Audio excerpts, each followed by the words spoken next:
આમલેથા જિલ્લા પંચાયતના ઉમેદવાર કૌશિકભાઈ અને તમામ પદાધિકારીઓ અને મોટી સંખ્યા ભાઈ અમે પાછળ હટવા વાળા માણસ નથી. તમારે જાણવું હોય તો જાણી લેજો. અમે પાછળ હટવા વાળા માણસ નથી. પાછળ હટવા વાળો હશે તે બીજું, આ કૌશિક વસાવા નહીં. છૂટા પથરા માર્યા કે અમને ડરાવવાનો આ લોકોએ પ્રયાસ કર્યો, પણ મેં કહ્યું કે ભાઈ બાયલાની જેમ હું કરવા તમે પથરા મારો છો. લડવું હોય તો આવી જાવ ને સામે સાથે, બરાબર ને? એટલે આ રીતે બાયલાગીરી નહીં ચાલે. મિત્રો, તમે જોતા હશો આ ભારતીય જનતા પાર્ટી છેલ્લા 30-35 વર્ષથી ચૂંટાઈને આવી છે. એ હંમેશા વિકાસની મોટી મોટી વાતો કરે છે. સબકા સાથ સબકા વિકાસ. થઈ ગયો છે ખરો ને તમારો બધાનો વિકાસ? જરા બોલજો. હો, વિકાસ થયો છે ને બરો, કે પછી વિનાશ થયો છે? હે, વિકાસની બહુ મોટી મોટી વાતો કરે છે. સબકા સાથ સબકા વિકાસ.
ભૂખ તો અમને બી લાગી છે, તમે બી ભૂખા છો મને ખબર છે, પણ અમે બી ભૂખા છે. સવારના પ્રોગ્રામો ચાલે છે એટલે મોડું થયું છે, માફ કરજો. પણ નારા થોડા લગાડવા પડશે, કેમ કે આટલામાં ભાજપના ઘણા નેતાઓ રહી છે. એક બે જણને મોકલેલા પણ હશે કે ભાઈ વિડીયો બનાવી લાવો, એમ મોકલેલા હોય ને, તો એમાં વિડીયોમાં ભલે એ લોકો વિડીયો ઉતારતા, એમાં નારા તો આપણા જોરથી લાગવા જ જોઈએ, બરાબર ને? ભારત માતા કી, ભારત માતા કી. ધન્યવાદ. જય જોહાર, જય જોહાર. આજની પ્રતાપનગર ક્રાંતિકારી ભૂમિ પર વિજય વિશ્વાસ સભામાં અમે ઉપસ્થિત થયા છે, ત્યારે મારી સાથે જેમણે હમણાં માર્ગદર્શન પૂરું પાડ્યું અને હર હંમેશ લોકોનો અવાજ બનતા, લોકો માટે લડતા એવા નર્મદા જિલ્લાના પ્રમુખ નિરંજનભાઈ વસાવા, સાથે આપણી જિલ્લા પંચાયત બેઠકના ઉમેદવાર એવા મનીષાબેન, આપણી પ્રતાપનગર તાલુકા પંચાયત બેઠકના ઉમેદવાર એવા રીનાબેન, સાથે ધારીખેડા તાલુકા પંચાયતના ઉમેદવાર એવા સુનિતાબેન, આપણી નાવરા તાલુકા પંચાયતના ઉમેદવાર એવા વસુંધરાબેન, સાથે સિસોદરા તાલુકા પંચાયતના ઉમેદવાર એવા રીતેશભાઈ, મંચસ્થ અમારા સાથી અને આગેવાન એવા મનોજભાઈ પટેલ, સાથે મંચસ્થ આમલેથા જિલ્લા પંચાયતના ઉમેદવાર કૌશિકભાઈ અને તમામ પદાધિકારીઓ અને મોટી સંખ્યામાં આજુબાજુના ગામથી અને ગામથી પધારેલા મારા વડીલો, માતા તુલ્ય માતાઓ, બહેનો, યુવાન સાથીઓ, ભૂલકાઓ, બધાને હું મારા નમન કરું છું, જોહાર વંદન કરું છું. આમ તો બધી વાતો કરી જ છે. તાલુકા જિલ્લા પંચાયતના ઉમેદવારના સમર્થનમાં અમે આવ્યા છે ત્યારે હું 2-4 વાતો તમારા ધ્યાન પર મૂકીશ. તમે નિરંજનભાઈ, બરાબર, અમારા ઇલાકામાં મેં 48 ગામ ફરી વળ્યો. 48 ગામ મેં 4-4 વખત ફરી વળ્યો. કેટલી વાર? 4-4 વખત. એક પણ ગામ, એક પણ ઘર મેં બાકી રાખ્યું નથી. હું ડોર ટુ ડોર પ્રચાર કર્યો, લોકોને મળ્યો, લોકોને પૂછ્યું કે આપણા જે આમલેથા જિલ્લા પંચાયતના જે ચૂંટાયેલા પ્રતિનિધિ છે, તમે એમને ઓળખો છો? તેમને કે સાહેબ અમે તો ઓળખતા જ નથી, અમે તો એમને જોયા પણ નથી. મેં કીધું કે કેમ ભાઈ? 5 વર્ષ પૂરા થયા, તો કમસે કમ તમારા ગામમાં આવે તો અમને ખબર પડે. તે કે સાહેબ અહીં તો કોઈ આવતું નહીં, કોઈ પૂછતું નથી. તો મિત્રો, આ જ વાત પર મેં એક વાત કરીશ કે આ લોકો એવા છે કે કૂવાના દેડકાની જેમ છે. 5 વર્ષ એટલે કે જ્યારે વોટ માંગવાનું આવે ત્યારે દેડકાની જેમ ડેવ ડેવ ડેવ ડેવ કરતા કરતા બહાર આવે વોટ માંગવા, અને જ્યારે ચૂંટણી પૂરી થાય તો ડેવ ડેવ કરતા પાછા કૂવામાં પી જાય. એટલે જ્યાં સુધી 5 વર્ષ પૂરા ના થાય ત્યાં સુધી એ લોકો નીકળે નહીં. એટલે આપણે એવા તત્વોને જાણી લેવું જોઈએ. અને કણપોર ગામેથી અમે ડોર ટુ ડોર પ્રચાર કરીને નીકળ્યા પછી અમારી ઉપર તો ભાઈ હુમલો કરવામાં આવ્યો. એ લોકોના માણસો આવ્યા કે અમે આમ કરી નાખીએ, તેમ કરી નાખીએ, અને અમારી આગળ તો બધું એવા હથિયારો કાઢીને ઉભા રહી ગયા. પણ મેં કીધું કે ભાઈ અમે રાજકારણમાં આવ્યા છે, અમે ચૈતરભાઈના પાર્ટીમાં છે ભાઈ, અમે પાછળ હટવા વાળા માણસ નથી. તમારે જાણવું હોય તો જાણી લેજો, અમે પાછળ હટવા વાળા માણસ નથી. પાછળ હટવા વાળો હશે તે બીજું, આ કૌશિક વસાવા નહીં. એટલે મિત્રો, આજ મેસેજ તમને આપવા માંગુ છું કે અમારી જેમ તમે પણ જાગૃત થાઓ, તમે નીડર બનો. તમે જોયું હશે કે આપણે રસ્તા પરથી જઈએ છીએ તો પોલીસ પ્રશાસન આપણને ઘણું બધું એવું હેરાન કરે છે. આપણી પાસે કાગળિયા હોય છે તોય છતાં આપણને હેરાનગતિ કરે છે. એ હેરાનગતિને અટકાવવા માટે આપણા ચૈતરભાઈ વસાવા પણ આપણને એવો સાથ સહકાર આપે છે કે ભાઈ આ રીતે અમારા આદિવાસી સમાજના લોકોને કેમ તમે હેરાન કરો છો. ખાસ કરીને કેમ કે બચારો રાજપીપળા જતો હોય અને 500 રૂપિયા મજૂરી લાવ્યો હોય ને બચારો ત્યાં આવીને વીરપુર ચોકડી પકડે અને મેમો પાડે 500 રૂપિયાનો, તો બચારાનું પેટ્રોલ જવાનું અને આવવાનું પેટ્રોલ 100 રૂપિયા થાય અને 500 રૂપિયા મજૂરી આવે તો ઉપરથી એ માણસ 100 રૂપિયા આપીને આવે.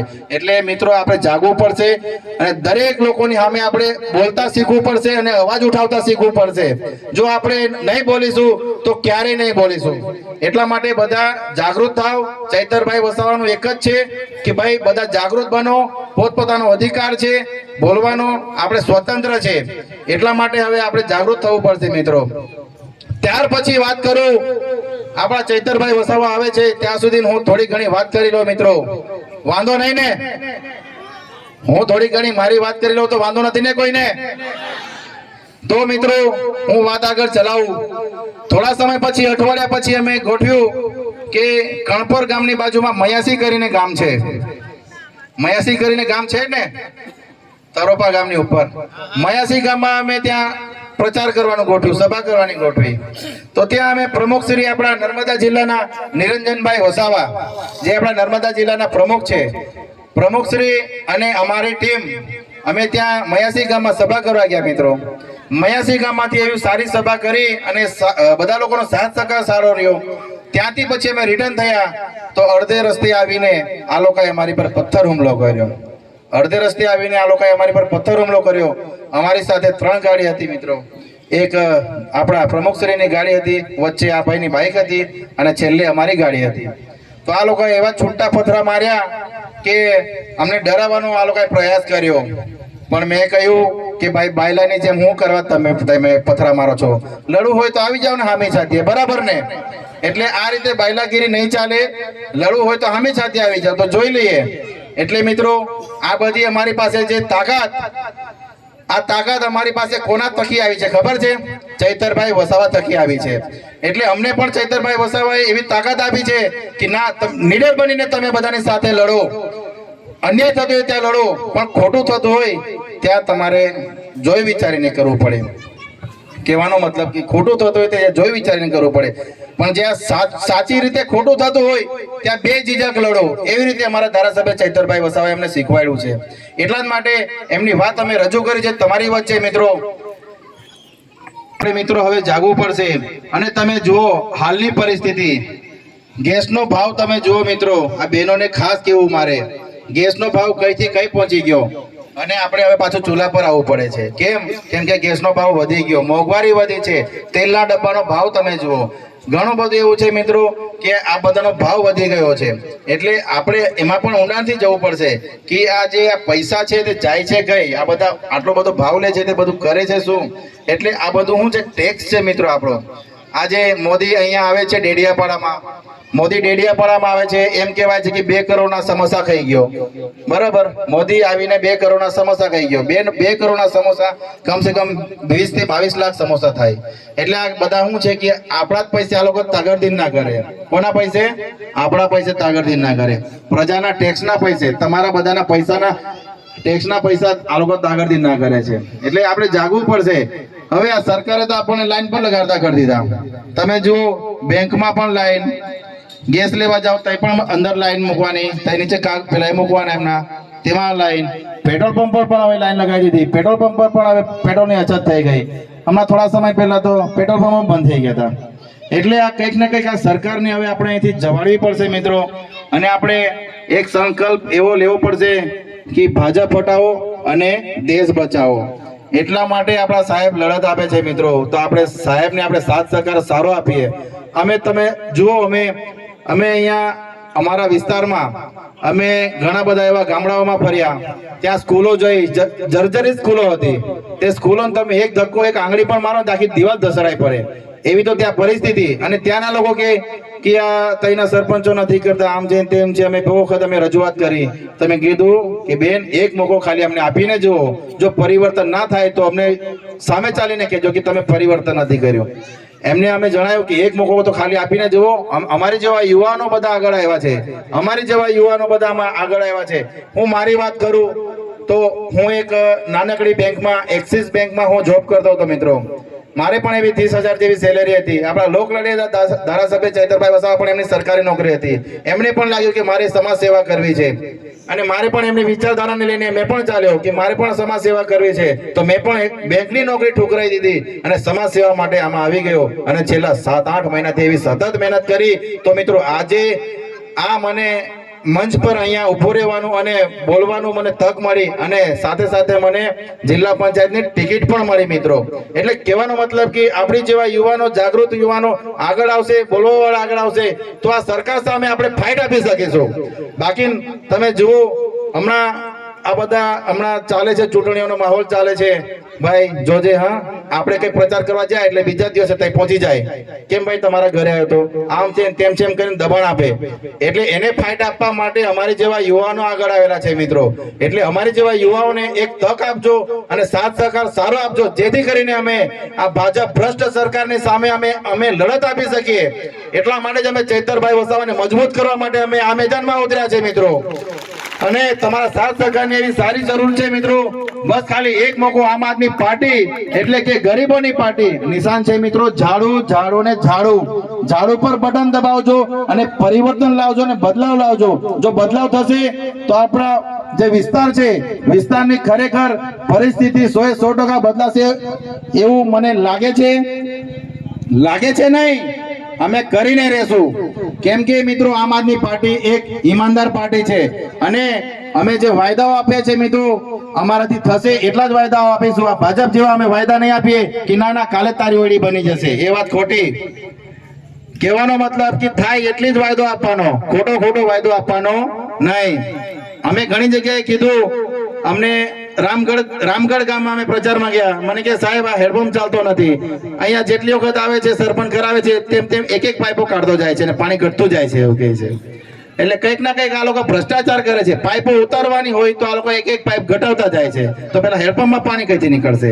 મેં કીધું કે બેન તમે ટેન્શન ના લો, અમારી સરકાર આવવા દો, અમે ઠરાવ કરીશું, ગ્રાન્ટ આવશે તો આમાંથી પાણી કાઢીશું. જો આમાંથી પાણી નહીં કાઢીએ તો અમે ઠરાવ કરીને બીજો બોર કરાવીશું અને અમે ત્યાંથી પાણી કાઢીને તમને આપીશું. કેમ કે જીવન જરૂરી